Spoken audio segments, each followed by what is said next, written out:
Hello everyone, आज हम बात करेंगे स्टैंडर्ड थर्ड ईवीएस सब्जेक्ट के अंदर जो यूनिट थी वाटर फॉर वाटर, जो हमने बुक के अंदर यूनिट फिनिश किया था। अब हम उसकी वर्कबुक के सॉल्यूशन के बारे में बात करेंगे।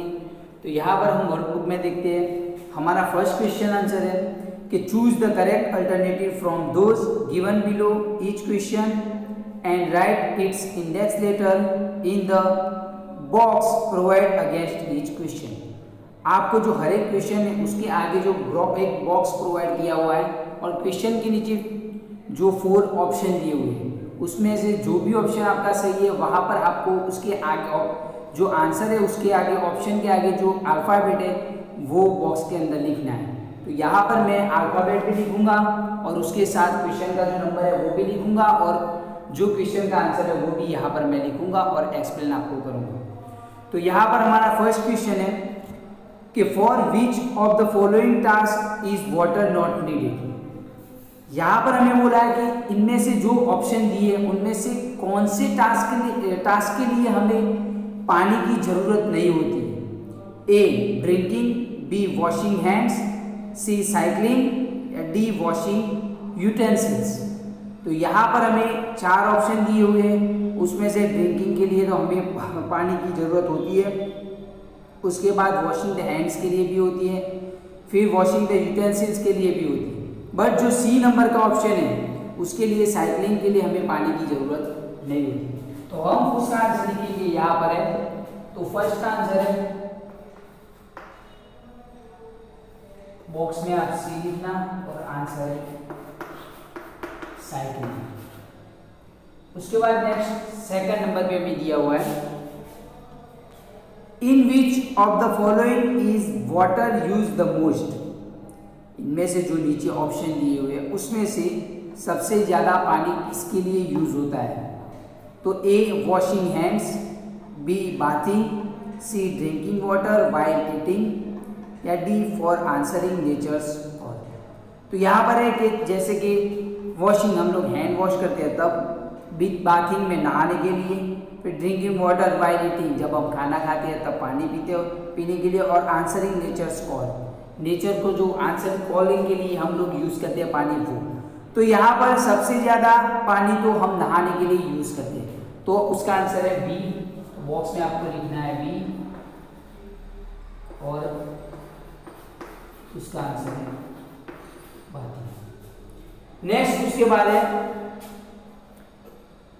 थर्ड नंबर पे कि विच of the following is not source of water. इनमें से जो ऑप्शन दिया हुआ है उनमें से कौन सा ऐसा ऑप्शन आंसर है कि जो पानी का सोर्स नहीं है। तो यहाँ पर हमें ऑप्शन दिया हुआ है, ए रेन, बी कैनल, सी माउंटेन, डी लेक। तो रेन ये तो पानी का जो मेन सोर्स है, कैनल के अंदर भी पानी होता है, ये माउंटेन के अंदर पानी नहीं होता क्योंकि जो पहाड़ है वो पानी का स्रोत सोर्स नहीं है। उसके बाद है डी लेक, वो भी पानी का ही एक सोर्स है। तो हमारा आंसर आएगा थर्ड में, बॉक्स के अंदर आएगा सी और जो आंसर है वो है माउंटेन। उसके बाद नेक्स्ट फोर्थ में दिया हुआ है कि with what should we take water from an earthen pot. कि जो हम मटके का घड़ा होता है उसके अंदर से, जो मटके का पॉट होता है ना, उसके अंदर से हम पानी निकालने के लिए कौन सी चीज़ का यूज़ करते हैं, मतलब कौन सी चीज़ की हेल्प की वजह से हम पानी वहाँ से निकाल लेते हैं। तो A with a jug, B with a glass, C with a small metal pot, या D long handle metal cup. तो यहाँ पर है जग, वो तो बड़ा होता है उससे तो हम नहीं निकालते, विथ अ ग्लास के हिसाब से भी नहीं निकालते, फिर with a small metal pot, जो स्मॉल छोटा सा एक मेटल का पॉट आता है उसके हिसाब से भी हम निकालते हैं, और लॉन्ग हैंडल मेटल को उसके हिसाब से हम नहीं निकालते। तो किसके हेल्प से निकालते हैं, तो with a small metal pot. तो फोर्थ नंबर पे आंसर आएगा सी, विथ अ स्मॉल मेटल। ये छोटा सा जो मेटल का पॉट आता है उससे हम पानी निकालते हैं। तो यहाँ पर बच्चों आप ये फोर्थ क्वेश्चन के आंसर है वो आप अपनी वर्कबुक में लिख दो। उसके बाद नेक्स्ट दिया हुआ है हमें 5th नंबर पे कि which is the main source of water, पानी का मेन सोर्स कौन सा है। तो यहाँ पर है कि वेल्स, बी में रेन, सी में रिवर्स, डी में लेक्स। तो मेन सोर्स जैसे कि वेल्स वो भी इतना मेन सोर्स नहीं है, रेन वो सबसे ज़्यादा मतलब हमारा मेन सोर्स है, क्योंकि बारिश जब आती है तब हम पानी स्टोर करते हैं। तो हमारा मेन सोर्स कौन सा है, रेन। तो हम उसका आंसर लिखेंगे 5th नंबर का, 5th नंबर का आंसर लिखेंगे हम लोग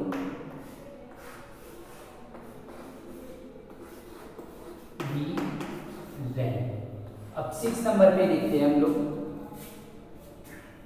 कि विच of the following containers can hold the most water. इनमें से जो हमें ऑप्शन दिए उन उसके अंदर से सबसे ज़्यादा कौन से जो इंस्ट्रूमेंट है, कौन से इंस्ट्रूमेंट के अंदर पानी होल्ड मतलब हम रख सकते हैं, सबसे ज़्यादा किसके अंदर पानी हम रख सकते हैं। तो यहाँ पर A glass, B small pot, C jug या फिर डी बकेट। तो हमने यूनिट में देखा था कि बकेट के अंदर हम सबसे ज़्यादा पानी रख सकते हैं। तो हमारा आंसर है डी,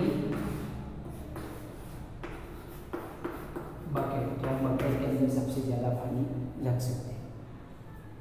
उसके बाद नेक्स्ट दिया हुआ है 7 नंबर कि विच of the following animals is different from others. ये नीचे जो हमें एनिमल दिए उनमें से कौन सा एनिमल सबसे डिफरेंट है। तो यहाँ पर हमें ऑप्शन दिया होगा ए डॉग, बी फिश, सी काव, डी हॉर्स। तो यहाँ पर देखो डॉग, काव और हॉर्स वो ऐसे एनिमल है जो जमीन के ऊपर रहते हैं, और जो फिश है वो पानी के अंदर रहती है। तो फिश सबसे अलग है।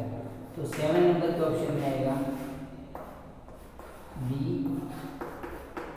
फिश। नेक्स्ट 8 नंबर पे लास्ट दिया हुआ है कि where can the maximum amount of water be seen. हम जो नीचे ऑप्शन दिए हैं उनमें से कौन सी जगह पर हमने सबसे ज्यादा पानी देखा हुआ है। तो यहाँ पर A in a river, B in a lake, C in a tank या डी इन अ सी। तो रिवर तो सी से मतलब कम होती है, इसलिए उसके अंदर इतना पानी नहीं होता जितना सी समुद्र के अंदर होता है। इन अ लेक तो रिवर से भी कम होती है। फिर इन अ टैंक तो टैंक लेक से भी कम होता है। तो ऑप्शन हमारा डी, उसका आंसर है D, in the sea. In the sea जो हमारा समुद्र है उसके अंदर सबसे ज्यादा पानी है। तो बच्चों आप 5 से लेके 8 तक का आंसर अपने वर्कबुक के अंदर लिख दो। उसके बाद नेक्स्ट हमें सेकंड क्वेश्चन आंसर दिया हुआ है। सेकंड क्वेश्चन है कि fill in the blanks in each sentence with an appropriate word. एक वर्ड के जरिए हमें ये जो ब्लैंक है वो फिलअप करनी है। अब यहाँ पर हम जाते हैं कि first blank, the largest source of water is. जो पानी का सबसे बड़ा सोर्स कौन सा है जिसमें से हमें ज़्यादा पानी मिलता है। तो कौन सा है, तो ओशियन। ओशियन मतलब हमारा समुद्र, जो सबसे ज़्यादा हमें पानी वहां पर दिखाई देता है। तो फर्स्ट का आंसर है ब्लैंक के अंदर आएगा ओशियन। सेकंड ब्लैंक भी दिया हुआ है कि the water of most reverse goes into the. जो रिवर होती है वो सबसे ज्यादा कहां पर जाके मिलती है। तो सब रिवर जाके कहां पर मिलती है, समुद्र के अंदर। तो हम उसका आंसर लिखेंगे यहां पर समुद्र में जाके मिलती है। थर्ड नंबर में दिया हुआ है एक्वा मीन्स वाटर। जो एक्वा का मीनिंग होता है वो क्या होता है, वाटर होता है। एंड वाटर इज, तो हमने यूनिट में देखा था वाटर इज लाइफ। तो थर्ड में हमारा आंसर आएगा लाइफ। तो वाटर क्या है, हमारी लाइफ है, हम पानी के बिना नहीं रह सकते। उसके बाद फोर्थ नंबर पे है कि our blank is not possible without water. तो हमारी ऐसी कौन सी चीज़ है जो हम पानी के बिना नहीं रह सकते, क्योंकि हमारी लाइफ में पानी बहुत इंपॉर्टेंट है। तो हम हमारी लाइफ में पानी के बिना नहीं रह सकते। तो फोर्थ नंबर पे आंसर आएगा लाइफ। उसके बाद नेक्स्ट है 5th नंबर पे कि the deep source of water that has steps is known as, जो बहुत ही डीप होता है सोर्स वाटर का और वहां पर स्टेप्स होते हैं तो उसको क्या कहा जाता है। तो हमने यूनिट में बात की थी कि स्टेप वेल होता है जो उसके अंदर सीढ़ियाँ होती है, तो वो ऐसा वेल होता है जिसके अंदर सीढ़ियाँ होती है हम जाने के लिए, पानी लाने के लिए, तो वहां पर हमें बोलते हैं उसको स्टेप वेल। क्या बोलते हैं? Step well. तो पानी का कौन सा सोर्स है ये? Step well. उसके बाद नेक्स्ट 6 नंबर पे दिया हुआ है a blank is used to obtain water from the ground, जो जमीन के अंदर से पानी बाहर निकालने के लिए कौन सा जो इंस्ट्रूमेंट होता है वो यूज होता है, किसके जरिए हम पानी बाहर निकालते हैं। तो जैसे कि ट्यूबवेल भी होता है, फिर हैंड पंप भी होता है। तो बच्चों यहाँ पर 6 नंबर पे आप हैंड पंप भी लिख सकते हो या फिर ट्यूबवेल भी आप लिख सकते हो। ट्यूबवेल के जरिए भी पानी जमीन के अंदर से बाहर निकाला जाता है। फिर उसके बाद 7 नंबर भी दिया हुआ है कि sea water heat by the blank changes to vapour and goes skywards and returns to earth in the form of rain। तो यहाँ पर मैं आपको समझाता हूँ कि यहाँ पर क्या दिया हुआ है कि देखो यहाँ पर है सन, यहाँ पर एक सन और यहाँ पर बोला है कि sea water heat by the blank changes the vapour. यहाँ पर एक वाटर पानी, अब इसकी हीट से पानी क्या होगा, यहाँ पर वेपर, ऐसे वेपर के थ्रू क्या होगा, ऊपर जाएगा आसमान में और फिर वहां पर जो बादल होंगे वो फिर बारिश के जो पानी को नीचे भेजेंगे, तो पानी का ऐसे जो रिवर्स है वो कंटिन्यू चलता है।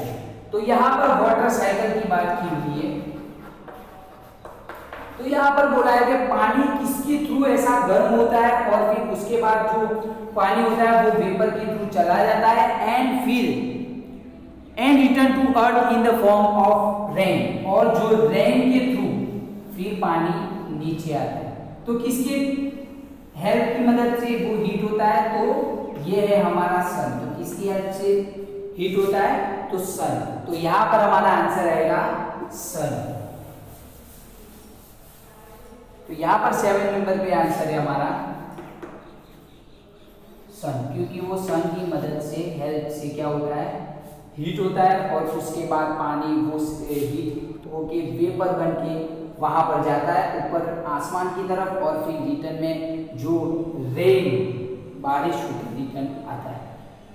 उसके बाद नेक्स्ट है 8 नंबर पे water is a blank well. Well का मीनिंग यानी निधि क्या होता है, ट्रेजर, एक खजाना भी होता है। तो water is a blank well, तो कौन सा खजाना है, नेचुरल है। तो हमारा आंसर आएगा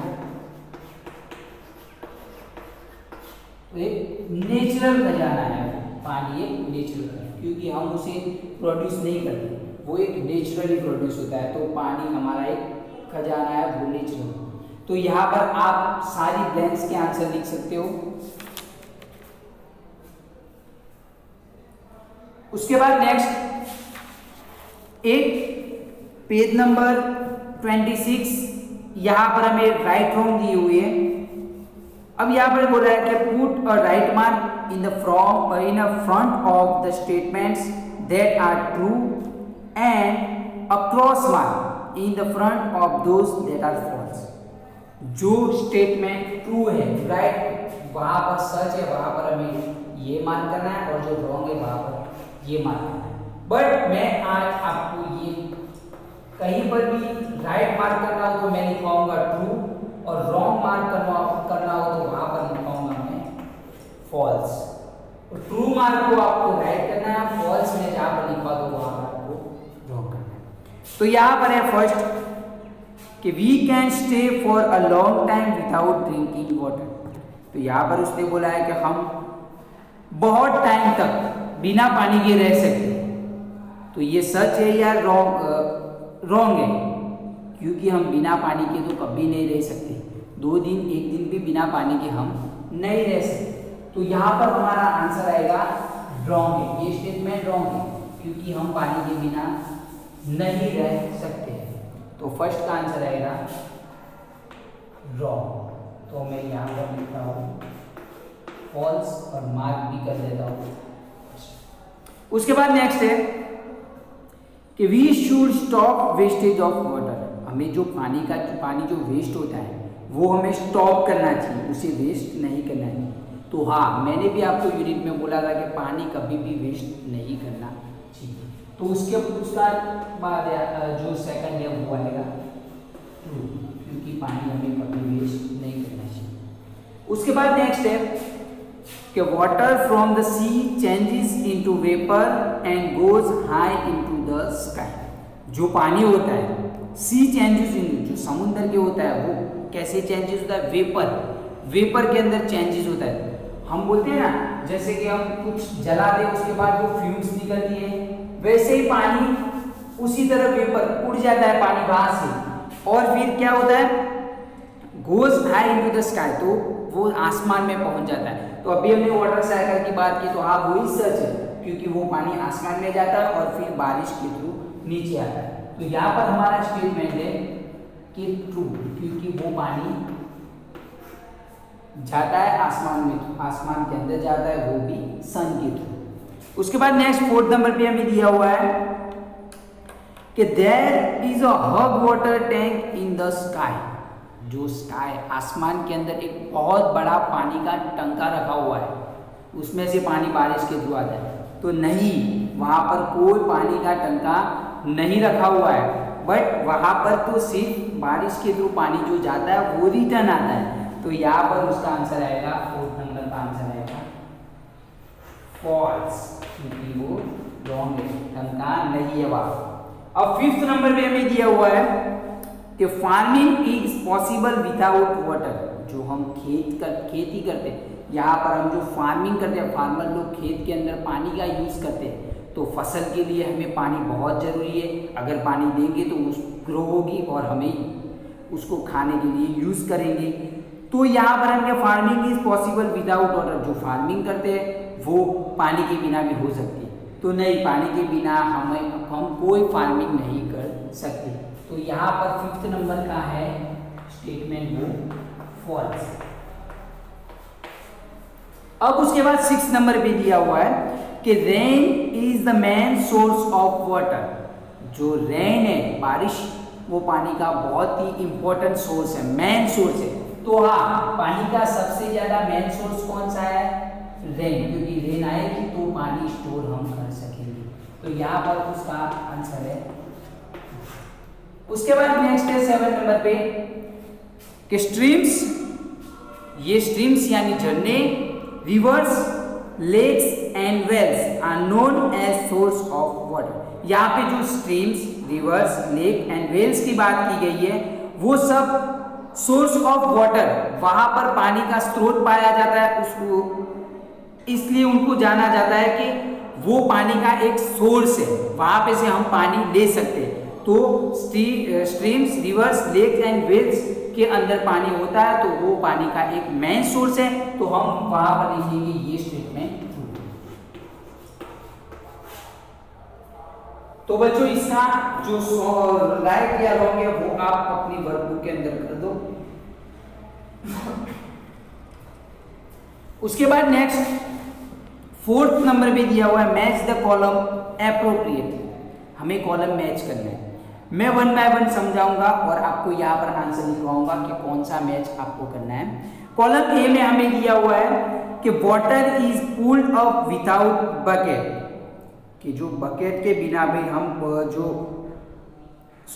water is pulled with a bucket, मतलब ऐसी कोई जगह जहां से हमें अगर पानी निकालना हो तो हम बकेट की हेल्प लेके पानी वहां से निकालेंगे। तो यहाँ पर एक स्ट्रीम के अंदर से तो नहीं, स्टेप वेल के अंदर से भी नहीं, कैनल के अंदर से भी नहीं, ड्रेन की अंदर वहां पर भी नहीं, या फिर वेल। तो वेल के अंदर से हम क्या करेंगे, फिर हमारा जो बकेट है वो डालेंगे और उसके अंदर से हम पानी निकालेंगे। तो मैं यहाँ पर आपको लिखवाऊंगा कि जो आंसर है फर्स्ट का वो है वेल। और जो उसके आगे जो अल्फाबेट है वो है ई। तो आपको यहाँ पर क्या लिखना है, सिर्फ अल्फाबेट लिखना है। उसके बाद नेक्स्ट है कि water comes down from the sky. तो वाटर जो आसमान में से आता है तो किसके जरिए कैसे आता है, तो कैसा मतलब कैसे फॉर्म में आता है, तो यहाँ पर है डी रेन, क्योंकि बारिश होती है तब आसमान में से पानी आता है। तो रेन का जो आगे वो अल्फाबेट है वो है डी। उसके बाद थर्ड में दिया हुआ है कि water flowing noisily from mountains. तो यहाँ पर जो माउंटेन के अंदर से पानी आता है और फिर कहाँ पर जाता है, इकट्ठा होता है, तो लेक के अंदर इकट्ठा होता है। तो हमारा आंसर आएगा एफ में जो लेक दिया हुआ है। अब फोर्थ नंबर भी दिया हुआ है कि वेल विथ स्टेप्स, स्टेप्स मतलब सीढ़ियां, ऐसा कुआं जहां इसके अंदर सीढ़ियां हो। तो हमने अभी बात की कि जो सीढ़ी वाला कुआं होगा उसको क्या बोलेंगे, स्टेप वेल। तो यहाँ पर फोर्थ में हमारा है स्टेप वेल। देखो आपको बी नंबर के ऑप्शन में दिया हुआ है स्टेप। अब फिफ्थ नंबर पे दिया हुआ है reach water to far off places.